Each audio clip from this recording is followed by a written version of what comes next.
the mic is working. Okay. In my last video, we talked about common design mistakes in your home and how to avoid them and how to actually upgrade the space to feel a little bit more design oriented. This time we're gonna take a deeper dive into mistakes in any kitchen renovation, how to avoid them, and how to really make that kitchen come alive to its full potential. Welcome back to my channel. If you have not met me before, my name is Phoenix Gray. I'm an interior designer and we do everything design related on this channel. If you haven't already, make sure you subscribe to my channel and you can follow me on all my socials at Mr. Phoenix Gray. Over the years, I've seen some absolutely impeccable homes, but I've also seen some very questionable choices done in renovations or DIYs done by previous owners in the kitchen, and some of them honestly can make or break the space. So let's talk about all these different design mistakes and how we can really upgrade your kitchen, especially if you're doing a renovation. The first and most distinguishable mistake you can make in any kitchen renovation is choosing the correct cabinet face for the overall look and style of what you want your kitchen to actually reflect. So many individuals will either choose a flat face, your shaker cabinet, a thin profile shaker. Honestly, the Harvest, the Macro, there are probably about 50 different cabinet faces you can choose from for your kitchen itself. This is where it comes a little bit more daunting and can be a little bit strugglesome when it comes to actually choosing the right cabinet face to what actually reflects to the style of the kitchen and the overall aesthetic of the space. Having the incorrect profile for your cabinet face can really cause a disconnect between the interior design style of your home and the style of your kitchen. So having those two blend together seamlessly is what's going to give you that curated look that really allows your kitchen to shine. For example, if you have a very traditional styled home and if you have a flat profile kitchen, it's not going to go well together. A flat profile kitchen is going to be more of a style oriented towards that modern contemporary look. Also, you can work in a mid-century modern style, but when it comes to a traditional style, they don't go so well together. They're going to look completely out of place. If you want to find a happy medium for any cabinet face that will literally work with any interior design style out there, go for a shaker cabinet. Whether it be a wide, medium, or thin profile, this cabinet shape works so well, and it's basically a chameleon to any interior design that you have in your space. So you're never going to have to question if it actually works for it. Flat face is a little bit more of that contemporary style versus a Williamsburg style that is a little bit more traditional, leaning on that transitional style. If you're unsure of what cabinet face matches your interior design style, whether it be transitional, traditional, modern, mid-century modern, go on Pinterest. This is going to be a lifesaver when it comes to looking at kitchens that you actually like and resonate with. The last thing I want to see you do is choose a profile for your cabinet that doesn't actually work with the style of your home and it ends up looking like shit. Honestly, this is the last thing you want. Flooring consideration is another big one that a lot of people end up forgetting about or not incorporating into the overall design of the kitchen itself. Traditionally, kitchens have always been separate from the rest of the home, meaning that the tiled space within the kitchen ends at any line of a wall that connects to the others. That's usually hardwood, engineered, or sometimes tile is curated all the way through. Thinking about tile and how hard that surface actually is, using it on an everyday basis does not have a practical use in a kitchen. Your feet are going to hurt, your back ends up hurting, especially if you're a cook in the kitchen and you like actually being in the space. A hard surface like this isn't as well thought out and as practical of everyday use as it would be carrying through the same finish like a hardwood or an LVL throughout the entire space. If you do end up having tile, you're gonna want to at least have a runner to kind of soften the area, but I will always recommend bringing the exact same finish of whatever the floor, the kitchen shares with on that either open or closed concept space throughout the entire floor. That is going to, one, give you a consistent look throughout your home. Two, make it much easier on your feet and everyday use in the kitchen. The one downside about bringing wood in through the kitchen is the possibility of repairs with wood and spillage when it comes to messes every day. But in the long run, it's very unlikely that you will be experiencing a flood or anything that's going to damage and warp the floorboards if you use an actual hardwood. Regardless, my top recommendation will always be to use wood in this space. Electrical is another topic not many individuals have a forethought about when it comes to actually planning out the kitchen and where you want those outlets to be. Typically to code, at least in Canada, you need to have a certain amount of outlets depending on your counter space. Let me tell you, outlets are ugly. They've always been ugly. There's not great ones out there unless you're willing to spend that really big coin on those balky ones that are almost seamless and hide into the walls, which I get is not for everyone in terms of affordability. When it comes to outlets though, I want you to think about actually hiding them or incorporating them into a space where they're hidden or out of sight. With today's technology, there are so many advancements in the electrical work that you can get that you can hide them practically anywhere. You can hide them in the surface of your countertop. You can hide them behind a tile. You can hide them even underneath the upper cabinets around the perimeter. Or if you really are feeling fancy, you can hide them underneath whatever stone you're using in the island or have them as a pop out. These pictures are perfect examples of alternatives that you can really use to upgrade the space to really make that kitchen look seamless. The last thing you want to do is spend big coin on a natural stone or some kind of beautiful backsplash and end up interrupting it with a really ugly looking white outlet. Kitchen islands can be tricky. I read an article earlier this week that was talking about kitchen islands being completely out of date and the actually fact that they think they're trendy, which is the most ridiculous thing I've ever seen, because if you are a person that uses a kitchen, or if you just happen to cook, the amount of counter space is so minimal no matter the size of your kitchen, you always want more. So in my opinion, kitchen islands are very much here to stay, but there are some trends and styles of a kitchen that end up looking and feeling outdated that you should avoid. When it comes to that trendy style of these islands, the one major thing I want you to avoid is dual height kitchens. This comes down to the factor of how it's actually used. You're minimizing the amount of counter space you actually use from a work perspective to add another dining height in for either bar or counter height stools. This is a major issue because it ends up adding more visual clutter to your overall kitchen, which makes it seem extremely busy. Kitchens themselves are already the heart of the home. There is so much going on. There is already a ton of visual clutter that is already incorporated into that space. The last thing you want to do is add in more horizontal and vertical lines that really add too much extra dimension to the space, ends up feeling and looking way busier than you want it to be. My recommendation will be to always keep that kitchen island the same height consistent throughout. If you have that counter height, keep it through. If you have that bar height, make sure you're using it consistent in the same space. Do not add in those extra levels. Choosing the right backsplash has been a top backsplash. Choosing the right backsplash has always been a topic of choice that has been very polarizing when it comes to the style of your kitchen. I have personally said some things on social that has really riled people up regarding, basic looking backsplashes that really don't do anything for your kitchen and are the bare minimum basic looks. I'm talking about subway tiles. You either love them or you hate them. I understand they do have a timeless approach to them, but to me, honestly, they do nothing for your space and they're straight out ugly. I'm not sorry for saying it. There are a lot of different backsplashes that I think you should avoid though, because some of them are either one, super trendy, or two, very outdated, and they really don't work with your overall space. Accent tiles is another major one. Backsplashes themselves are a very small square footage footprint, and the distance between your countertop and your upper cabinets are usually so minimal, anywhere between 15 and 21 inches. This doesn't give you a lot of height to play with. So adding in an accent tile or something that's super busy and constructive really gives you a visual break in the way that you optically look at the kitchen, which once again adds too much visual clutter to the space and ends up looking way busier than you want it to be. Mosaic, wallpaper,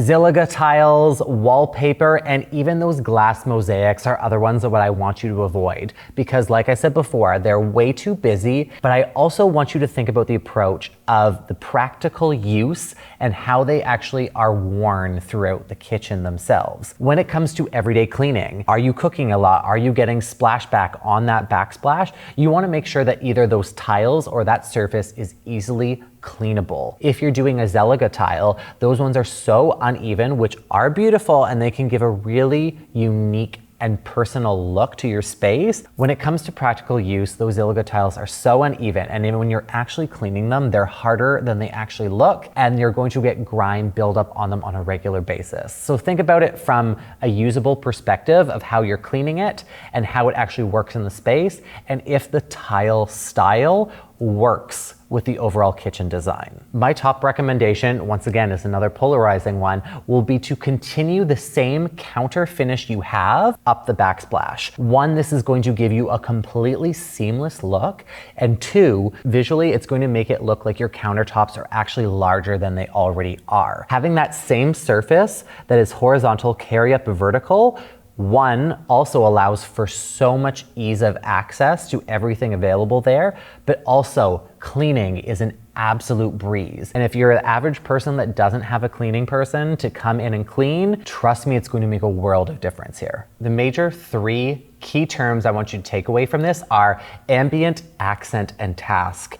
These three lighting terms I want you to take and actually apply to every single one of your rooms, but especially your kitchen, which is mostly forgotten about. When it comes to task lighting, I want you to think about the pot lights that are in the space or any direct lights that light up the surface. This is going to be crucial when it comes to actually completing tasks. You need the proper amount of lighting if you're cutting, chopping, cooking, or cleaning. That is your base level of lights, which is most standard in kitchens. When it comes to accent lighting, this is where a lot of people forget about it. Accent lighting is something that I want you to think about in key terms of pendant lights. This is going to give you that accent amount of light that really kind of picks up and gives you more of that artistic flair.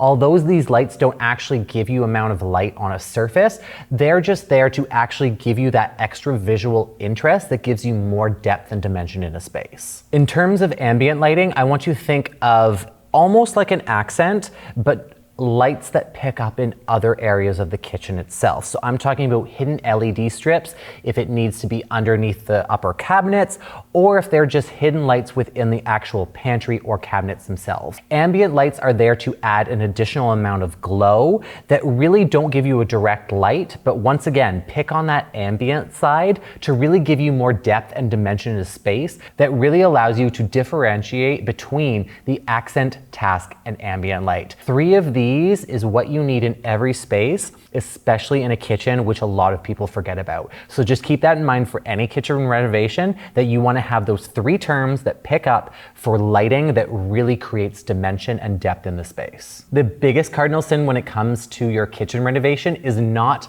planning for storage and actual space. The amount of times that I've worked with clients that don't plan, or at least let me know the amount of small appliances, appliance garages, and everything that's going into it and where it's going to go is going to prepare a disaster for you. I want you to think about creating a list of everything that you have itemized in your kitchen right now. Everything from flatware to cups to tableware to serving boards to the size of your largest appliance. I know we all have one of those air fryers and they are huge. They really don't fit in anything these days. So if you want to be able to hide one of those, if you're doing a kitchen renovation, make sure you have those measurements and you give them to your designer, because if you do not, you're going to have no space for one of these items. And the last thing you want to do is invest all this money into a kitchen to hide these appliances, and you're not able to actually fit them into your kitchen. Once you have your kitchen plans already laid out, and when it comes to your cabinet sizes to make sure you actually included everything, I want you to actually add that itemized list in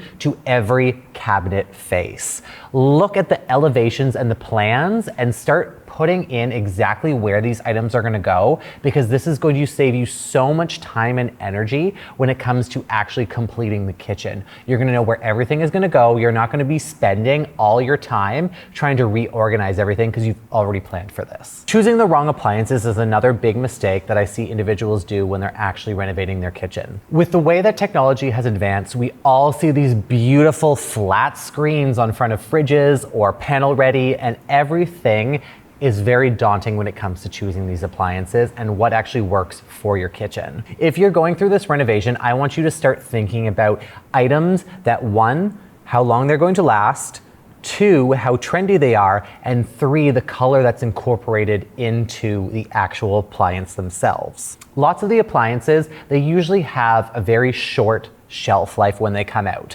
Most appliance stores will make thousands of them, and once they're done, if it's not a bestseller, they're going to pull it. which means down the line, if you ended up buying an entire appliance set from a company and one of them breaks down maybe 3 or 4 years later, if you got a very specific color or look that matches the rest of your appliances, you're gonna have a major issue actually having a color match. They may be able to get it close to it, but there will never be a color dye that is the exact same that works with the rest of your appliances. If that doesn't bother you, that's okay. By all means, go for something like this. But in my opinion, I will always go for a panel ready appliance. Yes, they seem very trendy right now, and we've gone from the style of we want bold and colorful appliances in the 80s and show them off to now we don't want to see any appliances. We want them to be hidden. We just want them to go seamlessly in style, flush with the rest of the kitchen. In my opinion, having that panel ready appliance works with everything. You will never have to worry about the appliance breaking down and finding one to replace it, because all you need is the exact same size and whatever cabinet face you've chosen for your kitchen, you can just apply it to the new one. Another really big mistake I see is a lot of individuals not bringing plumbing and electrical work to your actual kitchen island. I know some people are against having a sink in the island.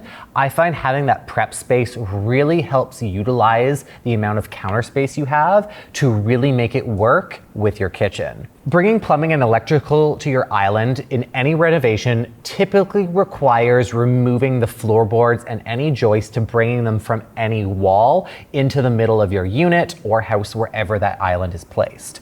I want you to think about, one, this may be an additional cost, but two, it is so worth it. Having that electrical in your island is going to allow you to utilize all those small appliances so you don't have to clutter up your actual counter space of the rest of the perimeter of your kitchen. Being able to have your blender, your fryer, or any other small appliance right in front of you beside a sink, or at least where your food prep is going to make a world of a difference. And trust me, it is well worth that extra cost to bringing the plumbing and electrical to your island, even if you don't utilize the plumbing.